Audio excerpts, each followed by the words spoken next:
Welcome,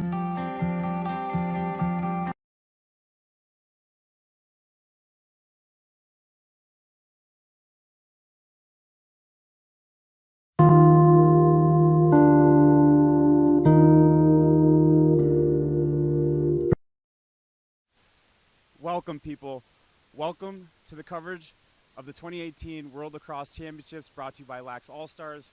I'm Josh Hawkins. I'm going to take you through this week of this tournament. It's already been amazing so far. We're on day 2, but first we got to wrap up day 1 and show you a little sights and sounds, a little Hawkeyes of the ceremony.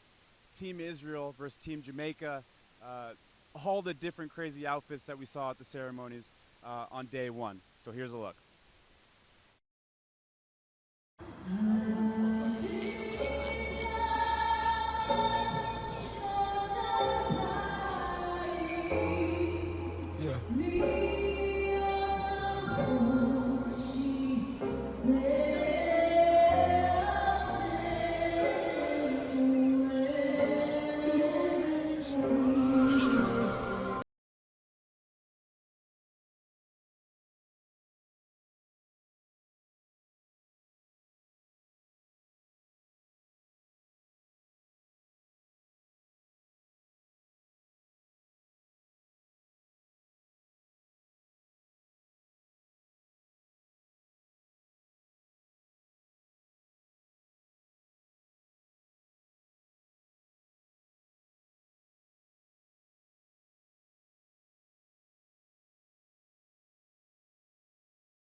We just saw Israel and Jamaica battle. Great game, Israel with the dub. Cannot wait for this next game after these ceremonies. Oh my gosh. Iroquois Nationals getting it today off of a plane versus Team USA. Gonna be an epic freaking battle. Oh my gosh.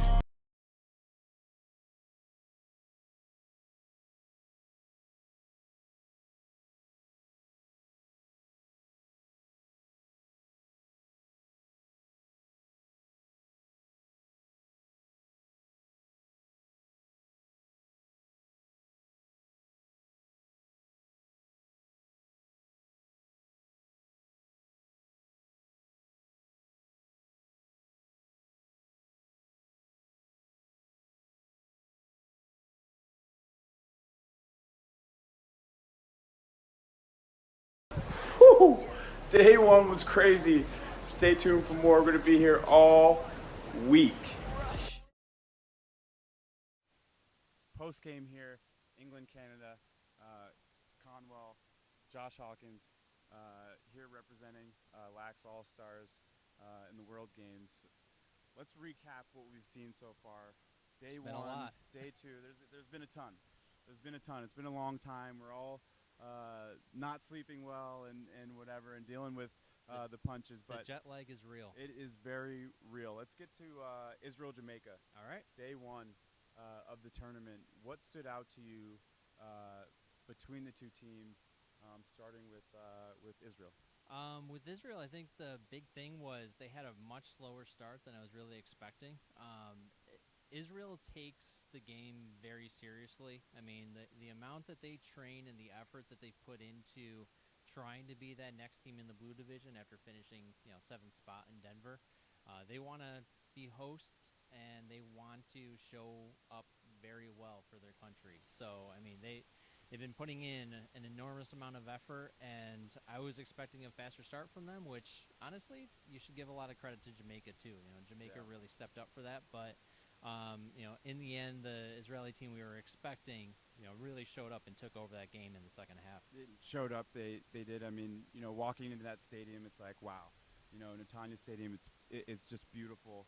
And, for me, Israel being the host country and the beauty around this place, I think everyone that's not from here is discovering. And for me, that was that moment walking into the stadium and seeing that. But my impact player, kind of my impact guy was Max Adler. Max Adler. I mean, he's really showed up, and like you mentioned, serious. Like he's a serious dude. Yeah, and I have to agree with you. He's been great this MLL season.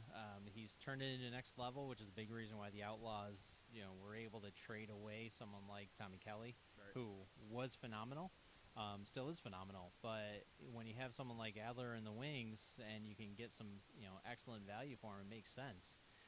Being his teammate, what is it like playing with someone like that where they can take over a game and you're the guy on the wings just kind of being on the receiving end of it? What does that do for you? Yeah, I mean, he dials in. Like he's a serious guy, and you see it on the sideline. He's winning the faceoffs, but the work is being done on the sideline. I mean, he is serious. He's focused. He's not talking to anybody. He runs to his spot and he starts taking reps on the line until he has to go take his next faceoff. So, I mean, he puts the ball where you want when you're on the wing. He communicates. He gives you that scouting report before the game. I have to worry about the defense. He brings me the scouting report for the faceoff. So it's just he's a student of the game. He wants to be so good. He puts so much passion into his craft during the week. So I mean, that's definitely showing up in these games.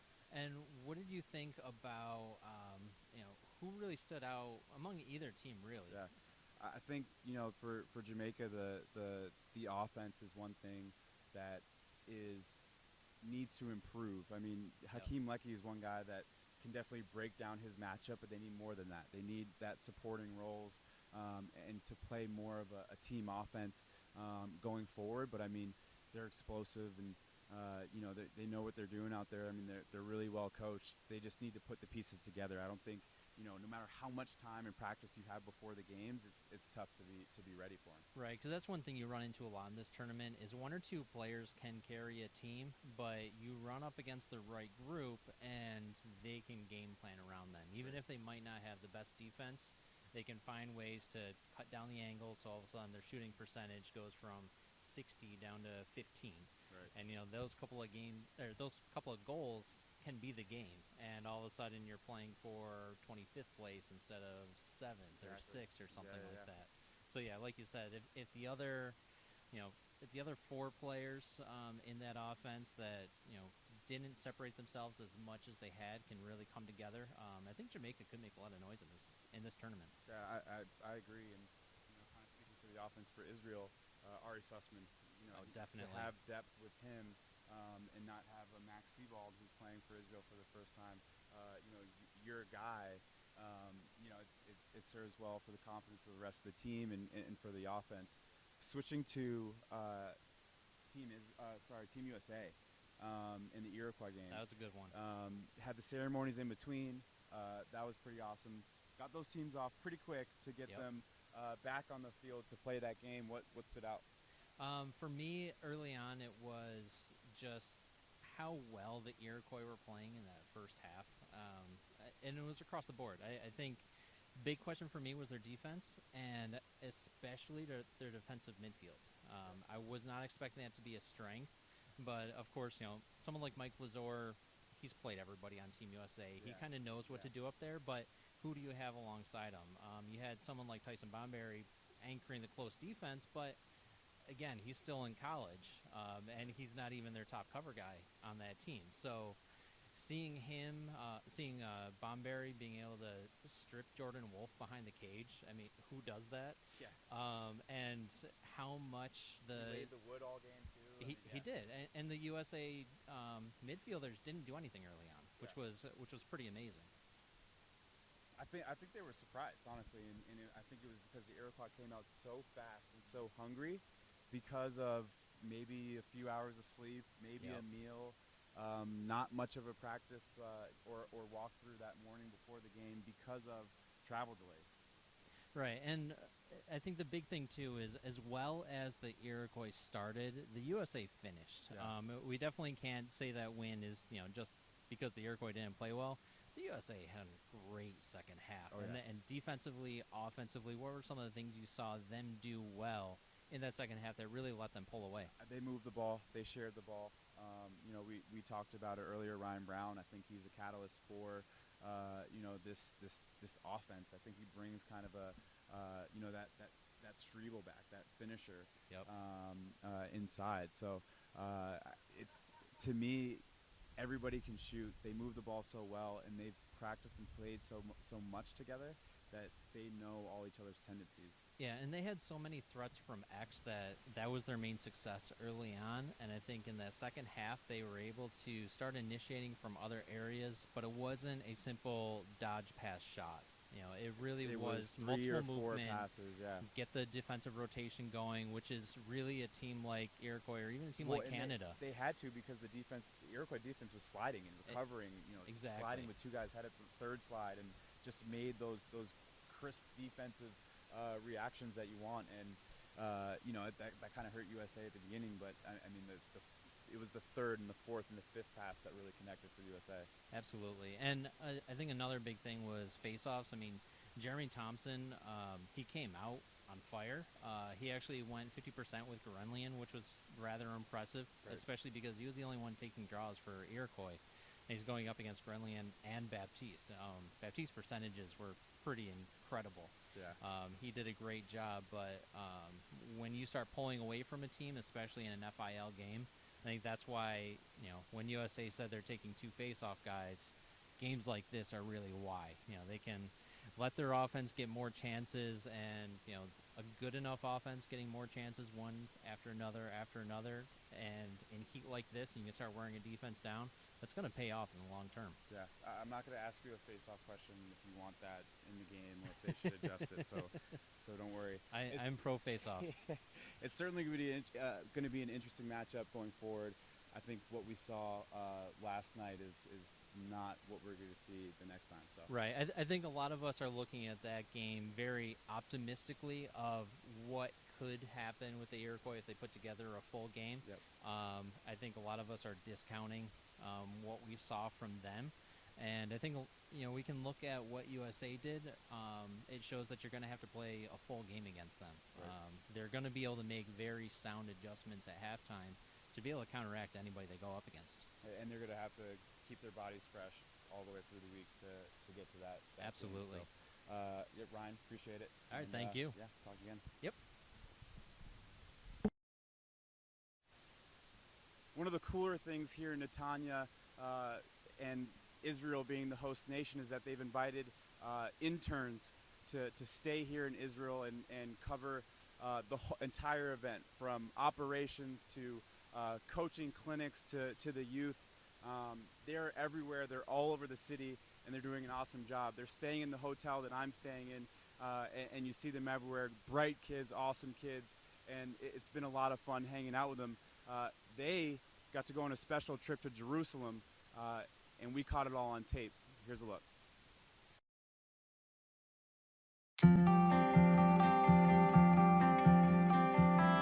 Jerusalem was awesome. It was really actually an impactful experience.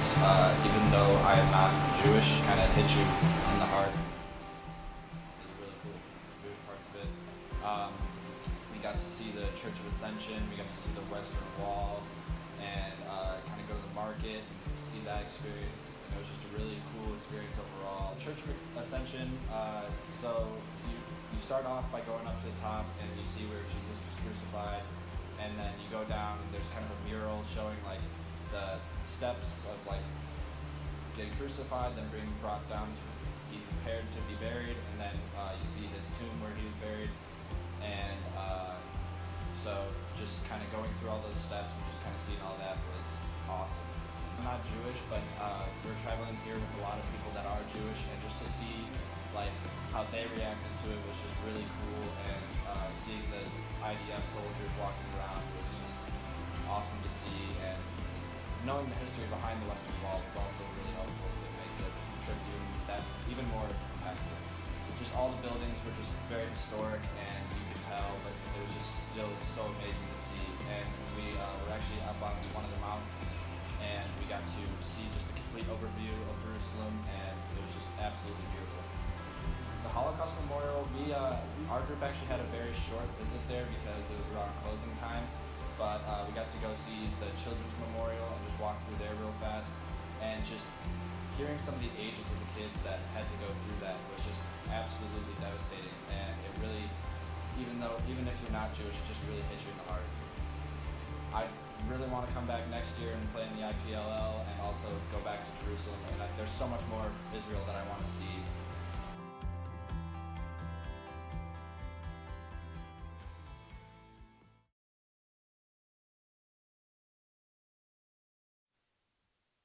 All right, we're here with Dylan Ward and Josh Byrne, fresh out of the England game. 12-6 was the final. Let's talk about this game. Let's start with the defense, or let's start with what you guys were talking about first. Like off cam, this is a scrappy England team, right? That was some pretty good athletes. Yeah. This tournament. It's nice to have the round robin, but these guys came to play, and they wanted to prove a point, and I think they proved it. They came out hard, and even when we started to pull away a little bit in that second half, they just they stuck with their game plan. They zipped the ball around on offense, and they played us tough on defense. I thought that was a strong team, and if they can keep those legs for the whole week, I wouldn't be surprised to see them later on. You talk about the legs. You mentioned the legs, and Josh, you're starting to get into this more with the more professional lacrosse that you're playing, the summer, MLL, this. I mean, how do you play in these tournaments, like back-to-back games? Like, what is it that keeps you guys fresh, and especially coming out to Netanya, Israel? I mean, that's a long way. Yeah. Yeah, it's not an easy trip, but it really comes down to just taking care of your body at the end of the day, right? So you got to be making sure you're getting the ice baths, eating right, eating healthy. Lots of rest at night is a big thing, and definitely staying hydrated out here. It's not cold out here, so yeah, it's super hot. I've been sweating all day. Can't wait to get a shower. And speaking of hotels, you guys get close in the hotels, huh? I mean, Canadians, you guys, I've heard about the beds and you push them together. What's the story in the dorms right now, or the hotel? Yeah, we got to the hotel, and we got 2 single beds, and I think there's about an inch between them. So basically, whenever you're sleeping, you pretty much hold the other guy's hand. So we're definitely getting to know each other real well. Team bonding's been an all-time high. Team bonding, and some young guys, right? New guys that are addition to this squad, and you played in the 14 games. So you're coming back. What's it like to have these young guys and some new faces on the squad right now? It's nice, and it just goes to show the level of lacrosse in Canada. We got guys who are still in college, guys who are fresh out, being able to come up here and to play at a world-class level. And we are, they're not just here to be here; they're here to